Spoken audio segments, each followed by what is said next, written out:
One TV special report.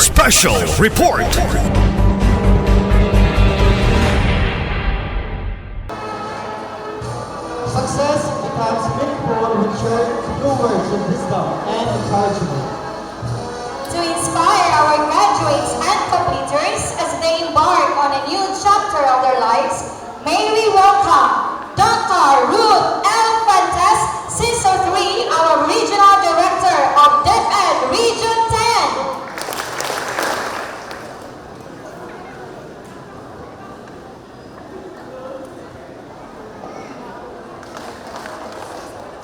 Once again, please help me welcome Dr. Ruth L. Fuentes, Season 3. Our City Mayor, Honorable Mayor Sam Norman Bong Fuentes, Schools Division Superintendent Officer in Charge, Dr. Judicial Liwaton, our educational leaders in front, members, some barangay chairmen and women who are here, ably represented by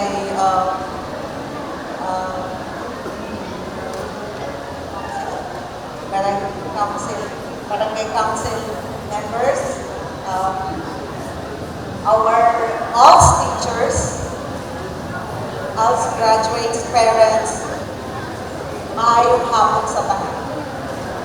You know, this is an activity I cannot miss. Amidst I just came from the regional office in Cagayan de Oro. Because this is not the usual commencement exercise. This is not the usual graduation. This is an extraordinary graduation. What makes it extraordinary? Us graduates are not the usual learners or students who underwent the 6-year elementary and 4 years junior and 2 years senior high school. But some of you, I learned just a while ago, have been in school or out of school for quite a while. There is someone here who is graduating at the age of 55, and I would like really to commend that graduate in front of us. Pwede po bang tumayo yung nag-iisang 55-year-old na graduate? Ma'am, saludo kami lahat sa'yo. So, that only goes to show age, economic difficulties, or sometimes relational and some struggle would not hinder us from pursuing education or for putting premium in education. Congratulations, ma'am. You may now sit down. Okay. On the occasion of your graduation, I would like to give something that some of you would have takeaways. Hopefully, you will remember this. That's why I try to place it in a very, very easy and something that we can always remember, no? Para may takeaway kayo after this talk. You heard about 4 Gs, right? If you want a strong connection, we are looking for, kailangan natin 5 gigabytes. Ano bang, ilang gigabytes ba yun? So, but I will only deal with 4 Gs. Audible ba yung sound? Is it audible? 4 Gs. 4 na G. Okay.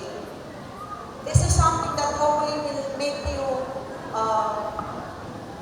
I hope you will remember and try to apply it as you navigate life. Because graduation is never, it's an end and a beginning of something. So the first G has something to do with growth. In Tagalog, pagyaman, paglawak, pag-unlad, growth. As an individual, never stop. It's an ongoing thing because each day, time flies so fast that before you know it, tomorrow is so different. Things evolve. Sabi natin, yung iPhone 7, parang ilang years na yun, ngayon iPhone 50 na. So along with the changing of times, is the challenge for you, how do you adapt yourself with the changes? And that is, you learn, you read, you study through either formal or non-formal education. For educators with same age as mine, we used to call it formal and non-formal. But now it's termed as an alternative learning system. In other words, you can learn outside the four walls in the classroom, and you can learn even on digital space. So you are fortunate because you have access and you have the commitment to really pursue education. So you never stop learning and growing. You know, the best enemy of success is complacency. When you think, I'm okay, tapos na ako ng 4th year, I'm done with my grade 6 education, okay na ako. I think that's the death of your dream. Don't be complacent. As I stated earlier, today is only a beginning of something new as you navigate a different phase. Perhaps junior high school, tertiary education, and for those finishing elementary, pursue junior high school. Never stop growing. The next G, the second G, has something to do with how you give your best as an individual. You know, God has given us multiple talents. Iba-iba yung talent natin dito. For sure, your gift is something for you to discover and nourish. I admire the dedication of the ALS teachers. They are the very persons behind the education for the ALS learners. And they can help us identify which area am I excelling, what is my best ability. This can be a boring world if all of us excel in math. Isipin nyo kung ang daigdig, puro tayo mathematicians. Diba? Hindi rin pwede na lahat tayo dito, we are good in language. So there has to be a skills distinctive in each one of us, in each one of you. And the challenge is for you to really discover it and make sure you nourish it and use it as you mature in life. So finding out what is best and along with the challenges, how do you empower or how do you nourish your gift? There is this saying which states that what you are right now, that means the ability or the gift that you have is God's gift to you. What you will be someday is your gift to God. So what will you do with the innate ability God has given you? So that's your second takeaway. That's giving up your best. In the Bible, I know you must have studied and heard about the parable of talents, di ba? So kung ikaw ay pinanganak na mahirap, hindi malaking kasalanan yon. Mas malaking kasalanan kung ikaw ay mamamatay na mahirap. Ibig sabihin, wala kang ginawa sa sarili mo para mailamot yung sarili mo sa kahirapan. Okay. The third G has something to do with gratitude. Gratitude. pagpapasalamat. Papasalamat, gratitude. You know, graduation is one best occasion I will never get tired of attending. Because in the eyes of the parents, in the eyes of the, perhaps some of you have spouses, in the eyes of the children, this day is a culmination of the sacrifices, of everything they went through as you navigate educational achievements. For us, I said this is extraordinary because hindi kayo yung usual na everyday pumapasok sa school. Your generation is also different from the school-age children that we normally teach in school. But always be grateful because in your lifetime, God has given you the opportunity to finish your education. So always be grateful for all may mobile teachers ba tayo dito? Do we have mobile teachers? Do we have teachers here who are going to BGFP? Wala sila dito. I learned this morning that there's also a commencement exercise in the BGFP. Imagine, notwithstanding the situation, notwithstanding the circumstances, teachers are going to BGFP, some of them holding their class under the mango tree, some of them perhaps holding classes inside an abandoned building or in a barangay hall. So these are things that I would always say challenges. So be grateful again for everyone. Kasi lahat, we cannot possibly have this today were it not for the people who inspire you, perhaps, people who continuously provide, whether it's a financial support, spiritual support, emotional support that they provide you. The last G is about getting rid of all your negativities.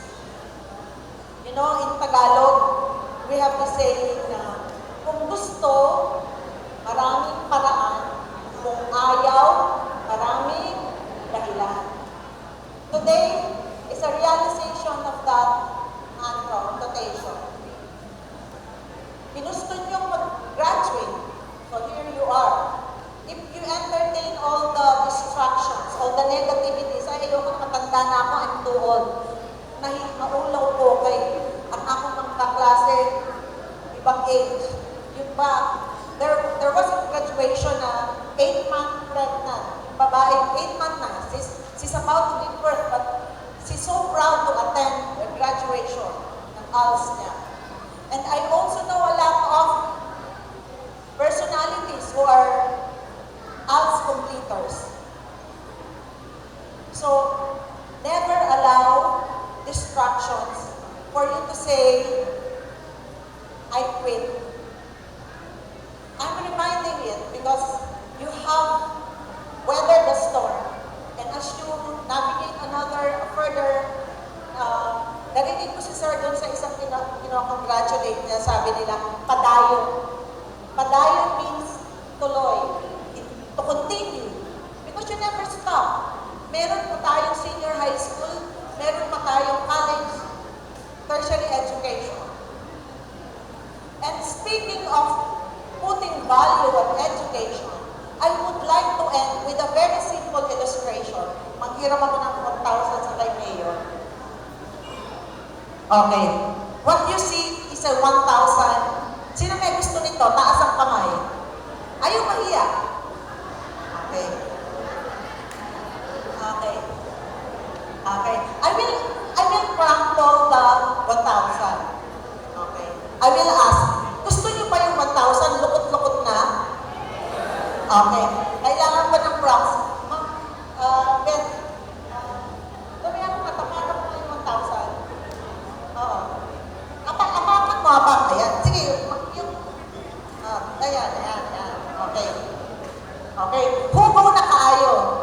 Hugaw na. Gusto niyo pa ba yung 1,000? Okay. Punitin kaya natin. Okay. Question. Is this still 1,000? Okay. Nahugaw, na-crumple, kamuntik na mapunit, but the value of 1,000 remains the same, right? Okay. Do you know that as you finished and completed your elementary and junior high school, you are value added? I don't know how to say it, but your value has been increased. Tumaas yung value mo. And that is education. As you pursue higher education, there is a value added. Hindi nagbabago yan. In other words, I think siguro this is a cliche. Your parents have been telling you. That's the best legacy we can give you. In other words, once you acquire your diploma, no matter what experiences you go through, the value will never diminish. And today is a testament of how much, how significant your value is before the eyes of each one of us here and before the eyes of God. So congratulations, graduates and completers, you are value added. Thank you so much, Dr. Ruth L. Fuentes, CISO 3. Before we will give the plaque of appreciation, I would like to acknowledge the arrival of our Honorable City Councilor, Cecil Y. Ko, and the SK Federated President, John Phil Duhay Luz.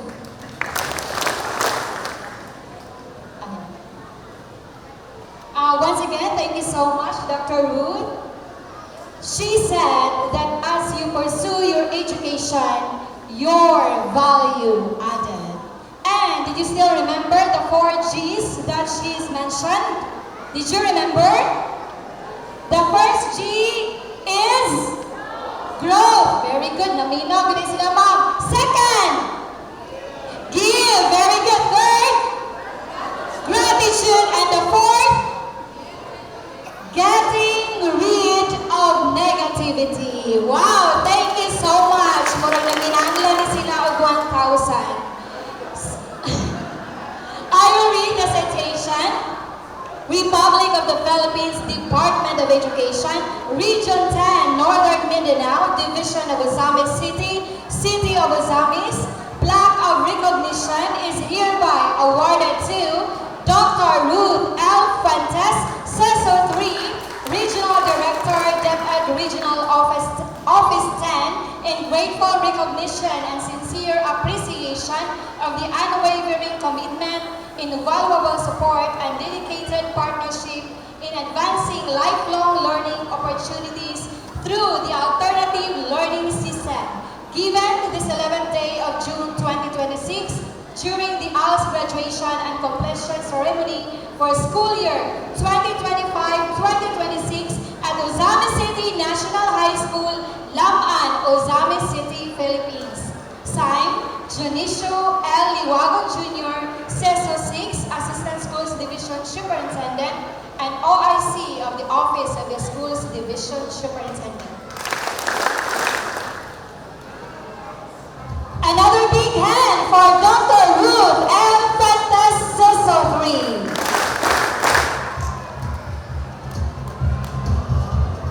At this juncture, to deliver a message of support, may we call on Honorable Attorney Sam Norman G. Fuentes, our very own City Mayor.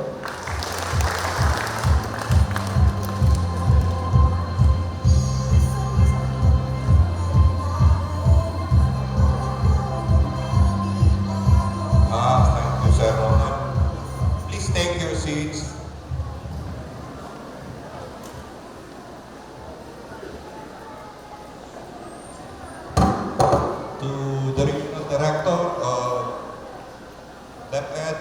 President Dr. Ruth Ligaspi Fuentes, SDS Dionisio Liwagot, sir, the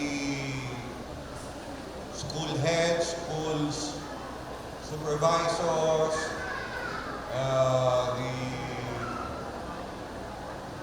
the owner of the venue right now, Ma'am Lilibet Abamongka, the Punong Barangay is present with their representatives,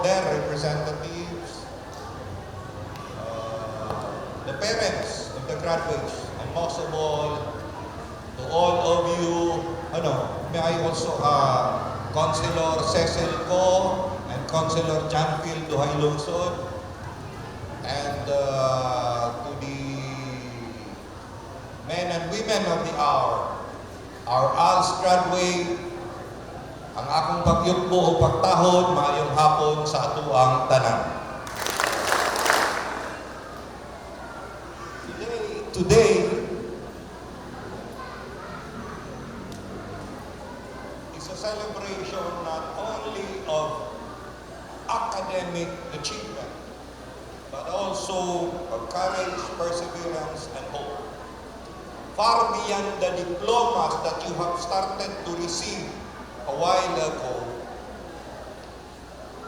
I know lies a personal journey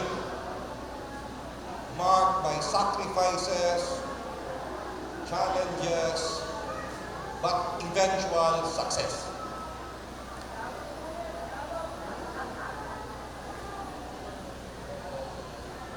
We all understand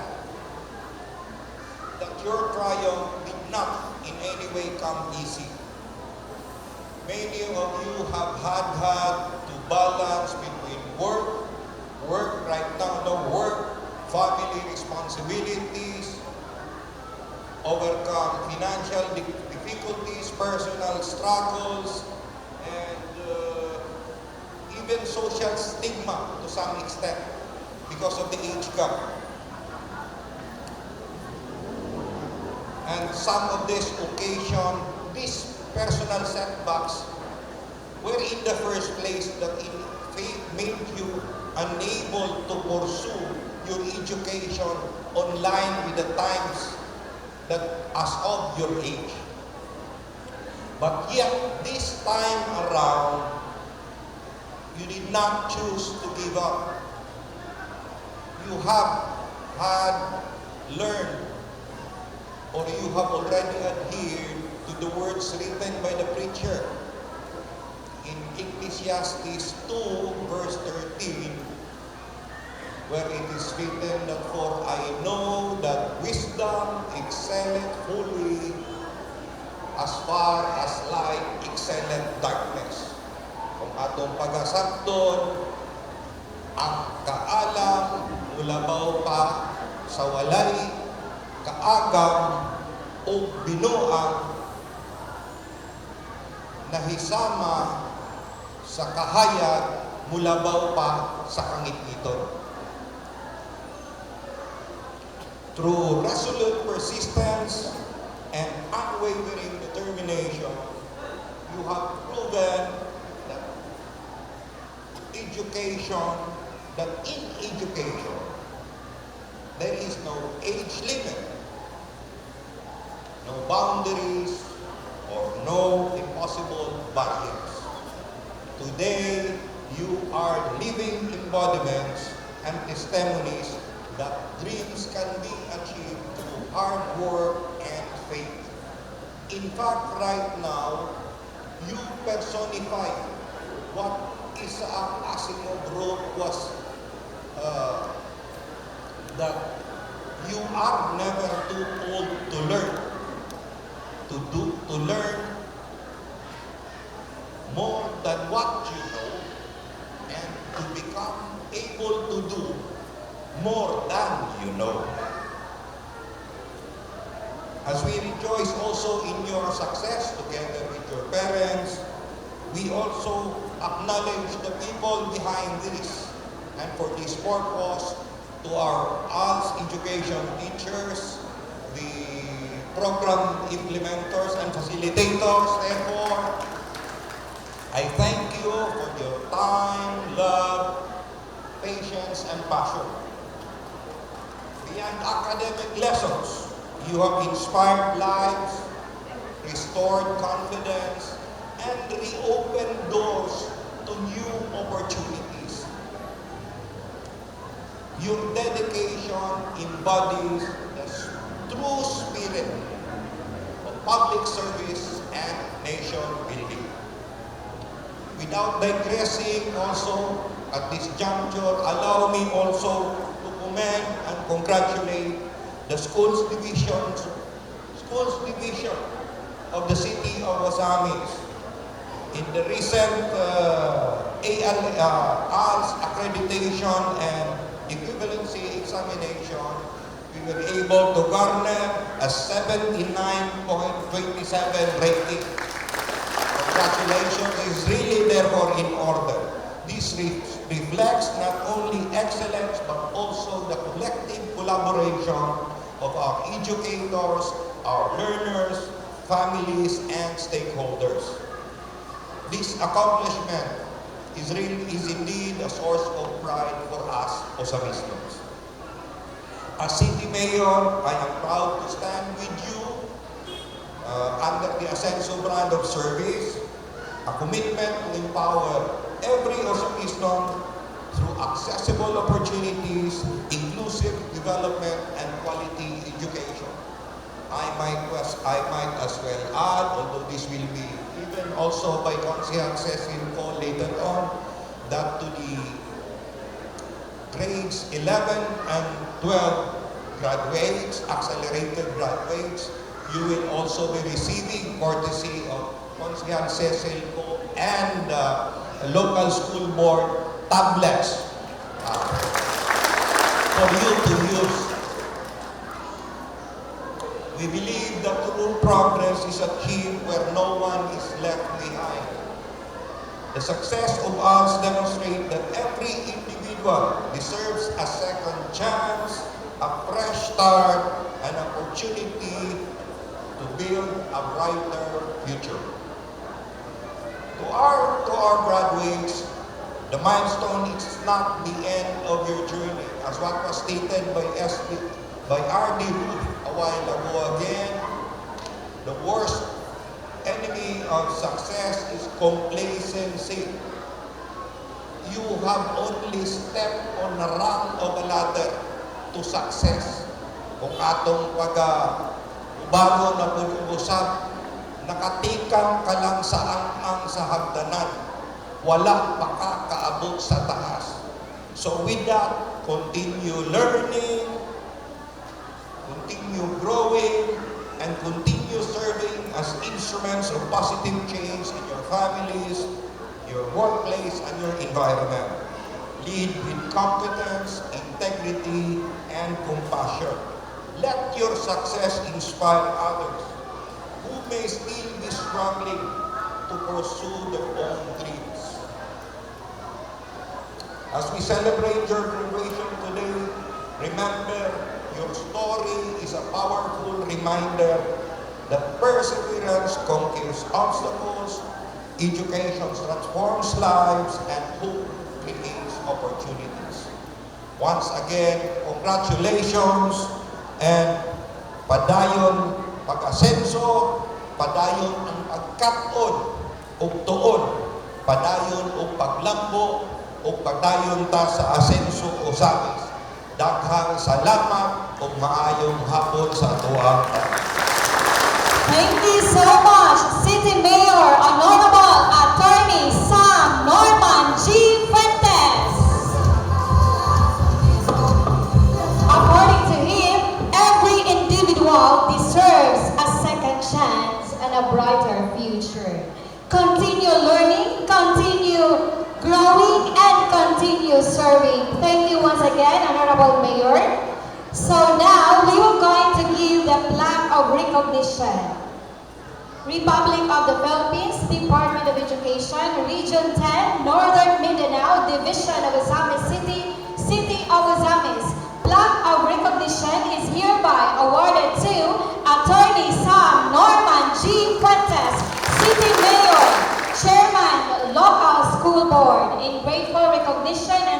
sincere appreciation of the unwavering commitment, invaluable support, and dedicated partnership in advancing lifelong learning opportunities through the alternative learning system.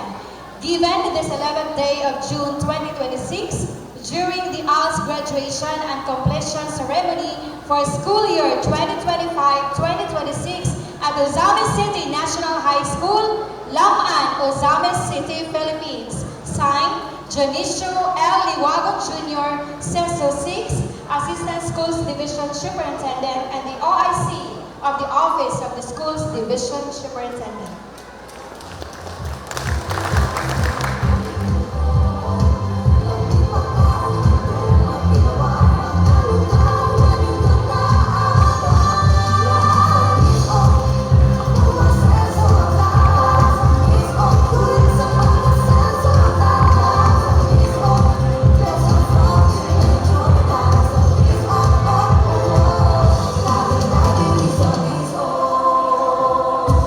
Once again, thank you, Mayor, for your unwavering support to education.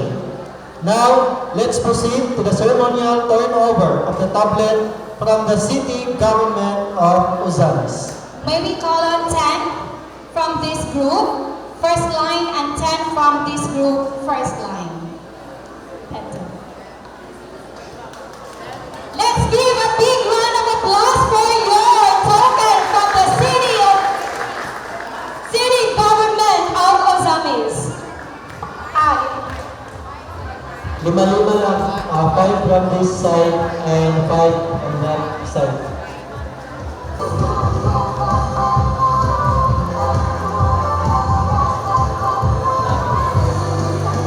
Sapa!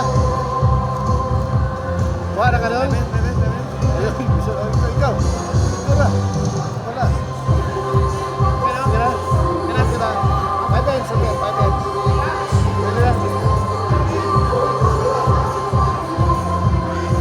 Mali.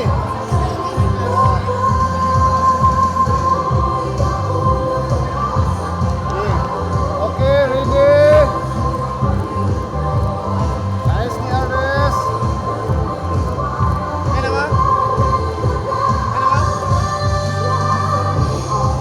Congratulations, everyone! Okay, now let us proceed to the distribution of certificates for the junior high school. To start with, from District 1, under Ma'am Marifree S. Jonko. Sorry. Ablao Alvin R. Acapulco Lynn Princess Q. Alania Mark Rory.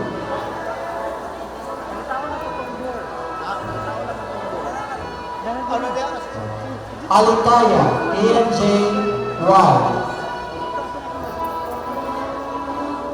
Baran Naira May A.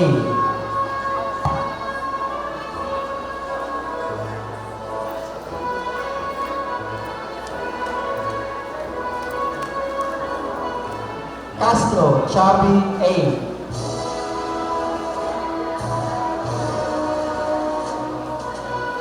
Katiluza Christine F.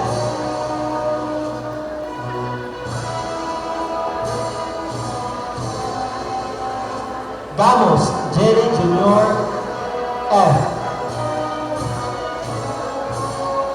Hami Janloy D.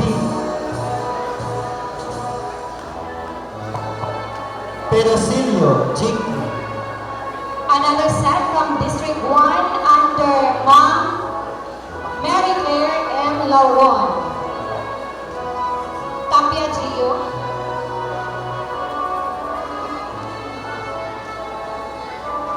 Alo Marife. Apa Renato Jr. A. Danauto Jesse E. Macarate Ernesto Jr. M. Sakin Reyna.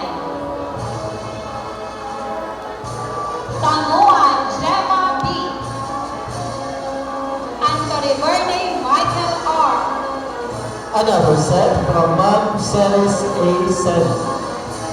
Daddy Worthy, Michael R.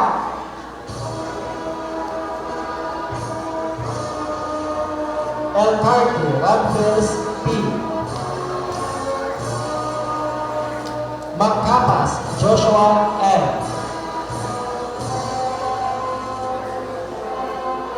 Matos Beverly S.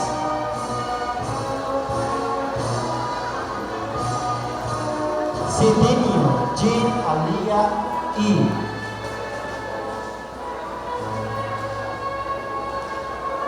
Sibilia Homer E.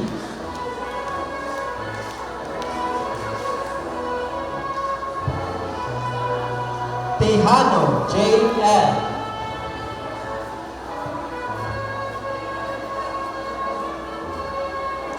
Templanza Marquis E. And Templanza Mark James E. District 2 under Ma'am Arlinda T. Inobate. Algoso Lawrence J. Bustamante Michael Angelo V. Enero Christian J. A. Jao Mary J. T. Hapay May B. Pumalon Nerwin G. Papa Nicole M.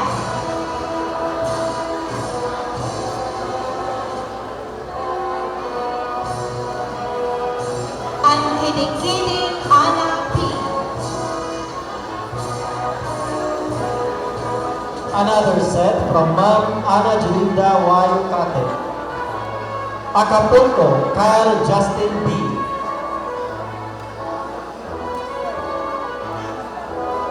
Agad Juliber. Algoso J.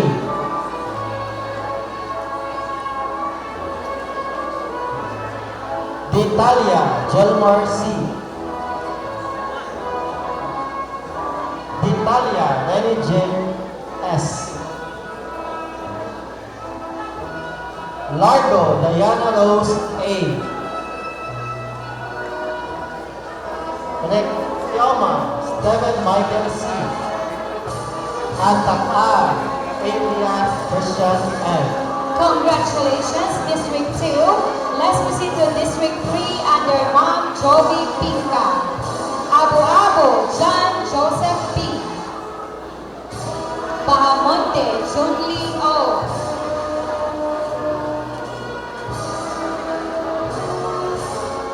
Kagman Judy Ann A. Larano Francis Michael P. Magin Mariel C.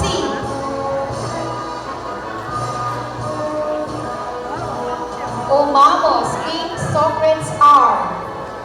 Another set from Sir Randall T. Bumpo. Anuada Mary May T. Binogo Beverly.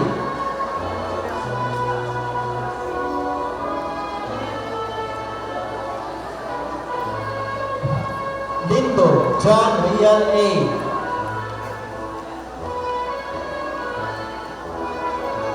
Mabala John Mike.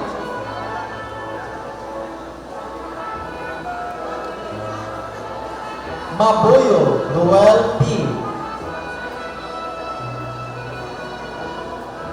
Rosario Michelle. Another set from Ma'am Lovely Rosary B. Tangla. Alferez Jerson L.